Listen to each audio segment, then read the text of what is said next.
السلام علیکم ناظرین، جماعت اسلامی ہند مہاراشٹر کی ماہانہ سرگرمیوں پر مشتمل نیوز بلیٹن اگست 2025 کے ساتھ ہم ایک بار پھر حاضر خدمت ہیں۔ آئیے سب سے پہلے نظر ڈالتے ہیں سرخیوں پر۔ ناندیڑ میں جماعت اسلامی ہند کا مشاورتی اجلاس، مسجدوں میں رجسٹریشن اور لاؤڈ اسپیکر پابندی پر غور۔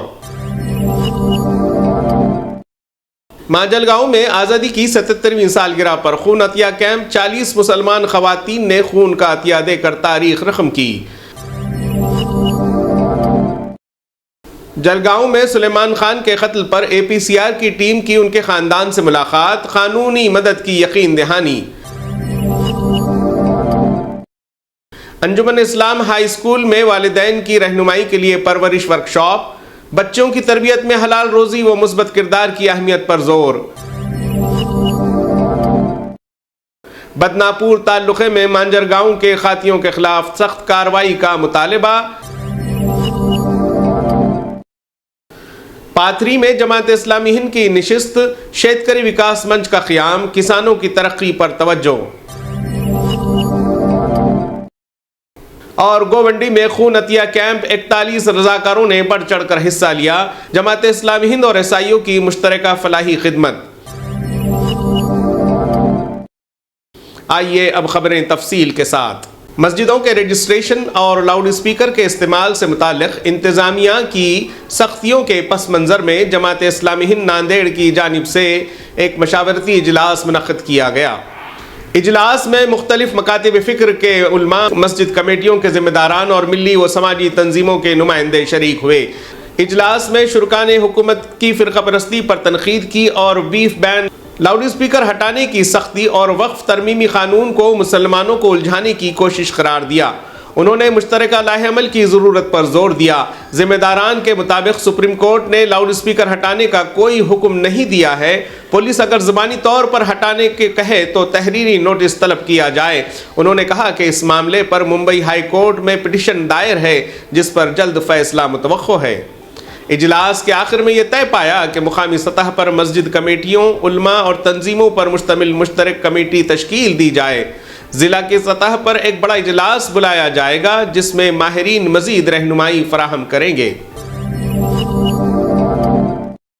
جماعت اسلامی ہند اور افتخار زکی بابا سوشل اینڈ ویلفیئر فاؤنڈیشن ماجلگاؤں کے زیر اہتمام ایک عظیم الشان بلڈ ڈونیشن کیمپ کا انعقاد کیا گیا، جس میں 383 افراد نے بلڈ ڈونیٹ کر آزادی کے شہیدوں کو خراج عقیدت پیش کیا۔ اس سال کی خاص بات یہ رہی کہ جماعت اسلامی کے شعبہ خواتین نے بھی اس کیمپ میں فعال شرکت کی۔ بلڈ ڈونیشن کے لیے 150 سے زائد خواتین نے رجسٹریشن کروایا، جن سے طبی طور پر موزوں 40 خواتین نے بلڈ ڈونیٹ کیا۔ یہ کیمپ ہر سال کی طرح اس سال بھی آزادی کی سالگرہ کے موقع پر منعقد کیا گیا۔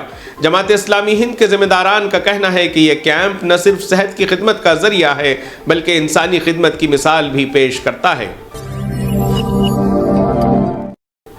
جلگاؤں ضلع کے جامنیر تعلقے کے بیٹاواد گاؤں میں پیش آئے افسوسناک واقعے میں 21 سالہ مسلم نوجوان سلیمان رحیم خان کو ایک ہجوم نے بے دردی سے قتل کر دیا تھا۔ اس سانحے کے بعد جماعت اسلامی ہند جلگاؤں اور APCR protection of civil rights کی جلگاؤں شاخ کی ایک ٹیم نے مقتول کے غمزدہ اہل خانہ سے ملاقات کی اور انہیں ہر ممکن قانونی مدد فراہم کرنے کی یقین دہانی کروائی۔ ٹیم نے خاندان سے ہمدردی کا اظہار کیا اور پولیس انتظامیہ سے بھی بات چیت کی۔ انہوں نے زور دیا کہ تمام ملزمان کو فوری گرفتار کر کے سخت ترین سزائیں دی جائیں۔ ہجومی تشدد کے اس معاملے میں پولیس نے اب تک 8 ملزمان کو گرفتار کیا۔ APCR کا کہنا ہے کہ وہ کیس کی پیش رفت پر نظر رکھے ہوئے ہے اور متاثرہ خاندان کے ساتھ مکمل تعاون کرے گی۔ جماعت اسلامی ہند شعبہ خواتین مدن پورہ کے زیر اہتمام پرورش کے عنوان سے ایک مؤثر پیرنٹنگ ورکشاپ کا انعقاد کیا گیا، جس میں 8ویں اور 9ویں جماعت کے طالبات کے والدین نے شرکت کی۔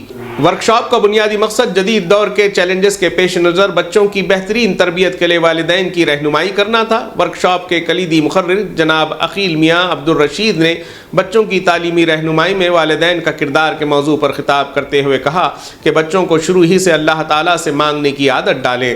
انہیں بچوں کی شخصیت کے 3 اہم پہلوؤں جسمانی، دانشورانہ اور جذباتی طور پر توجہ دینے کی تلقین کی اور متوازن غذا، کھیل کود، صبر اور مثبت گفتگو کی اہمیت اہمیت پر روشنی ڈالی۔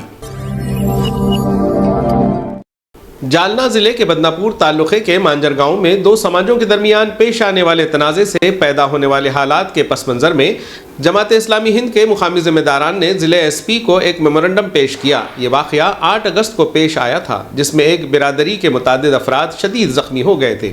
پولیس نے بروقت مداخلت کرتے ہوئے حالات کو قابو میں کیا، جس پر پولیس محکمے کی ستائش کی گئی۔ ضلع ایس پی کو دیے گئے میمورنڈم میں 4 اہم مطالبات کیے گئے۔ واقعے میں ملوث اصل مجرموں پر سخت کارروائی کی جائے تاکہ آئندہ اس قسم کے واقعات دوبارہ نہ ہوں۔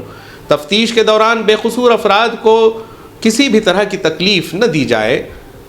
جماعت اسلامی ہند کی پہل پر گاؤں میں امن و ہم آہنگی پروگرام منعقد کرنے کی اجازت دی جائے تاکہ باہمی بھائی چارہ اور اعتماد میں اضافہ ہو۔ مستقبل میں اس طرح کے واقعات سے بچنے کے لیے گاؤں کی سطح پر مفاہمتی اور سدبھاونا کمیٹیاں تشکیل دینے میں انتظامیہ پیش قدمی کرے۔ جماعت اسلامی ہند کی مقامی شاخ نے کسانوں کو درپیش جدید چیلنجز سے نمٹنے اور ان کی فلاح و بہبود کے لیے شیتکری وکاس منچ کے قیام کا اعلان کیا ہے۔ اس کا مقصد کسانوں کو جدید زراعت سے آگاہ کرنا، حکومتی اسکیموں تک رسائی میں مدد دینا اور ان کے حقوق کی وکالت کرنا ہے۔ اس پروگرام کے کلیدی خطاب میں شیتکری وکاس منچ مہاراشٹر کے ذمہ دار حسین خان صاحب نے منچ کے مقاصد بیان کیے، جس کے تحت جدید کھیتی کے ذرائع کے سلسلے میں بیداری، حکومتی اسکیموں کی رہنمائی، زمین کی زرخیزی کی حفاظت، MSP کے لیے قانون سازی، قدرتی آفات میں امداد کی فراہمی کو یقینی بنانے پر زور دیا۔ گوونڈی جماعت اسلامی ہند اور Student Islamic Organisation of India کے اشتراک سے اتوار کے روز ایک کامیاب خون عطیہ کیمپ کا انعقاد کیا گیا۔ مقامی عوام نے اس فلاحی خدمت میں بھرپور جوش و خروش کے ساتھ شرکت کی اور کل 41 افراد نے رضاکارانہ طور پر خون کا عطیہ دیا۔ منتظمین نے تمام بلڈ ڈونیٹ کرنے والوں کو ریئل ہیرو قرار دیا اور کہا کہ ان کے خون کے یہ قطرے ہنگامی حالات، حادثات، زچگی کے پیچیدہ معاملات، تھیلیسیمیا کے مریضوں اور بڑے آپریشنز کے دوران کئی قیمتی جانوں کو بچانے میں معاون ثابت ہوں گے۔